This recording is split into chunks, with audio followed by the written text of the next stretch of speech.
Mr. President, ladies and gentlemen, our negotiations have been held in a constructive atmosphere of mutual respect.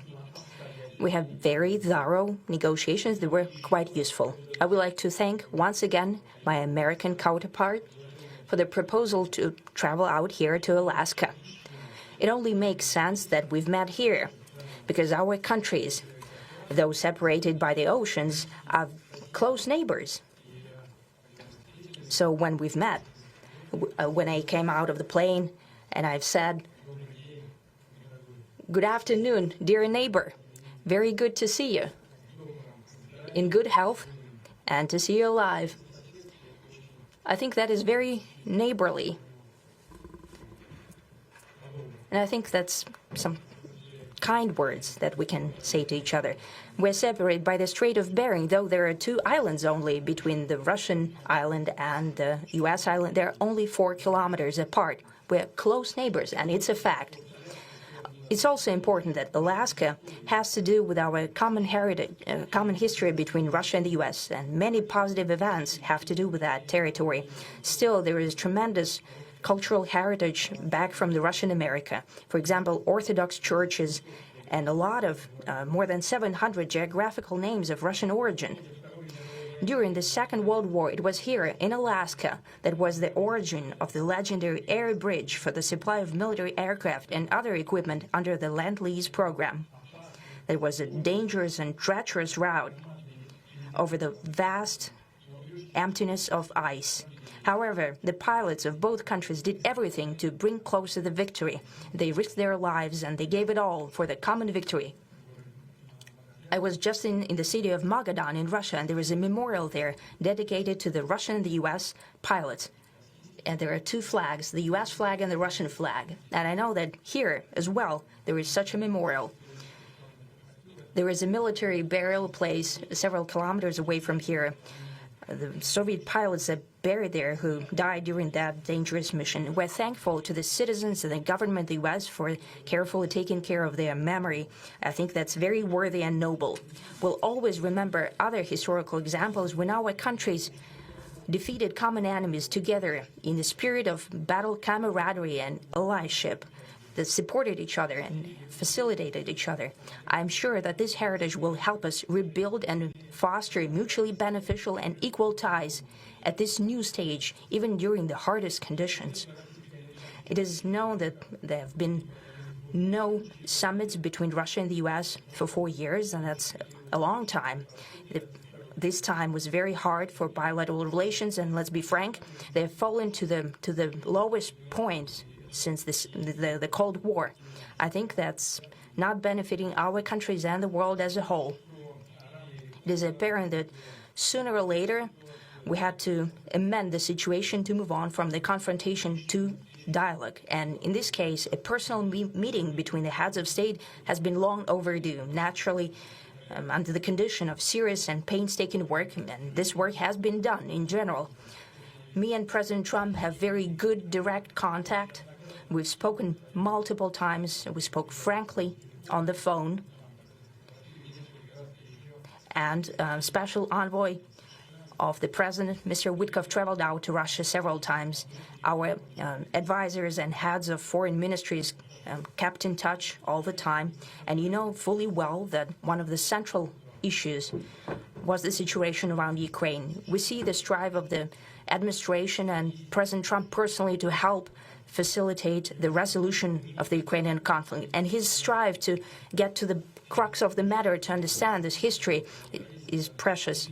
As I've said, the situation in Ukraine has to do with fundamental threats to our security. Moreover, we've always considered the Ukrainian nation, and I've said it multiple times, a brotherly nation, however strange it may sound in these conditions. We have the same roots, and everything that's happening is a tragedy for us and terrible wound. Therefore, the country is sincerely interested in putting an end to it. At the same time, we're convinced that in order to make the settlement lasting and long-term, we need to eliminate all the primary roots the primary causes of that conflict, and we've said it multiple times, to consider all legitimate concerns of Russia and to reinstate a just balance of security in Europe and in the world on the whole. And I agree with President Trump, as he has said today, that naturally the security of Ukraine should be ensured as well. Naturally, we are prepared to work on that. I would like to hope that the agreement that we've reached together will help us bring closer that goal and will pave the path towards peace in Ukraine. We expect that Kiev and European capitals will perceive that constructively and that they won't throw a wrench in the works. They will not make any attempts to use some backroom dealings to conduct provocations to torpedo the nascent progress. Incidentally, when the new administration came to power, bilateral trade started to grow. It's still very symbolic. Still, we have a growth of 20%. As I've said, we have a lot of dimensions for joint work. It is clear that the U.S. and Russian investment and business cooperation has tremendous potential. Russia and the U.S. can offer each other so much in trade, digital, high-tech, and in space exploration.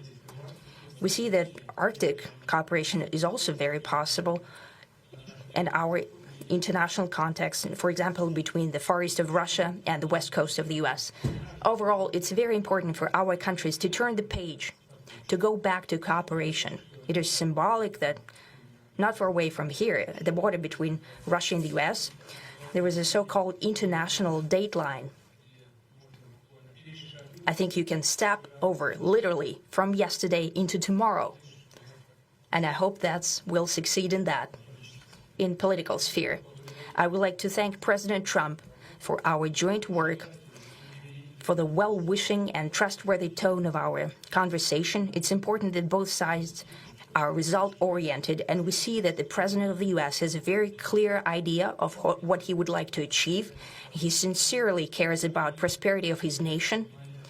Still, he understands that Russia has its own national interests. I expect that today's agreements will be the starting point, not only for the solution of the Ukrainian issue, but also will help us bring back business-like and pragmatic relations between Russia and the U.S.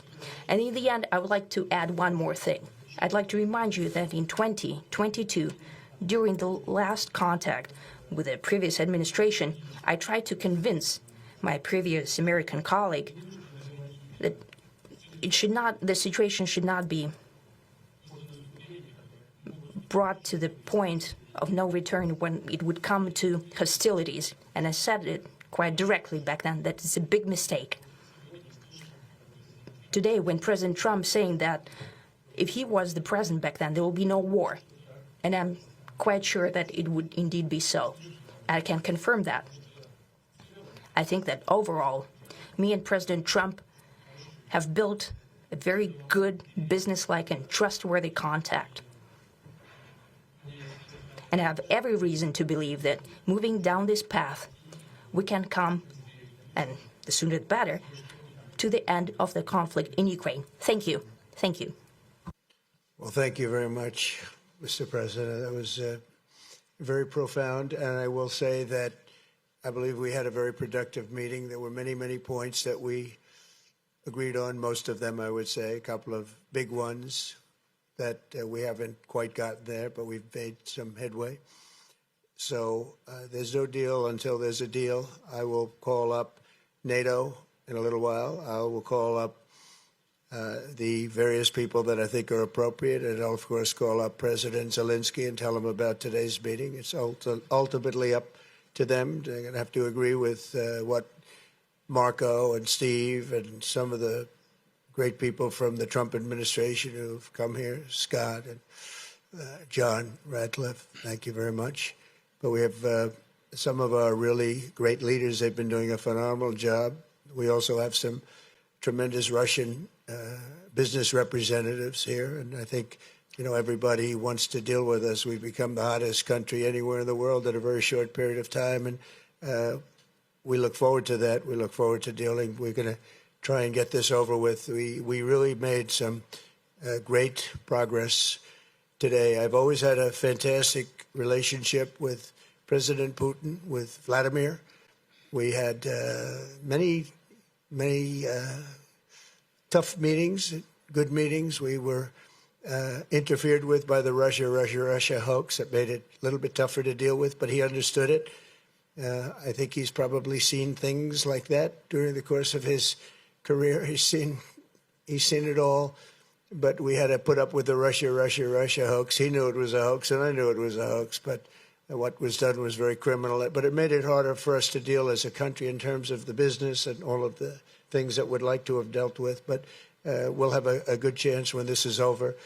So just to put it very quickly, I'm going to start making a few phone calls and tell them what happened. But we had an extremely productive meeting, and many points were agreed to. There are just a very few that are left. Some are not that significant. One is probably the most significant, but we have a very good chance of getting there. We didn't get there, but we have a very good chance of getting there. I would like to thank President Putin and his entire team, who I know in many cases, other than that, whose faces I get to see all the time in the newspapers. You're almost as famous as the boss, but especially this one right over here. But we had some good meetings over the years, right? Good, productive meetings over the years, and we hope to have that in the future. But let's do the most productive one right now. We're going to stop really 5, 6, 7,000, thousands of people a week from being killed, and President Putin wants to see that as much as I do. So, again, Mr. President, I'd like to thank you very much, and we'll speak to you very soon and probably see you again very soon. Thank you very much, Vladimir. Next time in Moscow. Oh, that's an interesting one. I don't know. I'll get a little heat on that one, but I could see it possibly happening. Thank you very much, Vladimir. And thank you all. Thank you. Thank you. Thank you so much.